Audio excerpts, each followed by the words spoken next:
ஒருவேளை முழுமையாக்காமல் இருக்கலாம். ஆனால் ஆழமாக உங்கள் அனுபவத்தில் அந்த பொருளை புரிந்து கொள்வதற்கு முயற்சி செய்யும். ஒரு புத்தகத்தை தரங்கிற ஒரு ஆப்பிரிக்கன் அறிஞர் இப்படி ஒரு வார்த்தையை சொல்றான்.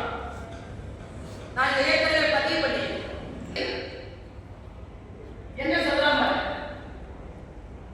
உன் பேரனின் மகன் அதாவது உன் பேரனின் மகன் வறுமை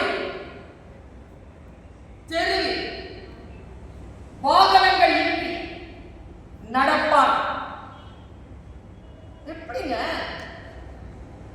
எங்க அப்பா சைக்கிள் தாங்க வச்சிருந்தாரு. நான் படிச்சுட்டேன். இன்னைக்கு நான் ஸ்கார்பியோ வச்சிருக்கேன். காண்டா இருந்த மாதிரி நிக்குது வண்டி. என் பையன் ஒரு BMW வாங்க மாட்டான். என் பேரை ஒரு லம்போகினி வாங்க மாட்டான். அதான ப்ராசஸ். அப்படிதானே நாம நினைக்கிறோம், இல்லையா? அப்படி கிடையாதா? இன்னில இருந்து நீங்க இந்த மனசுல இந்த விஷயத்தை எடுத்துட்டு போங்க.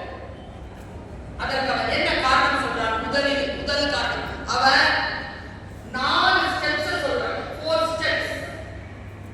முதல் ஸ்டெப் சிரமமான சூழல் வலிமையான மனிதனை உருவாக்கும்.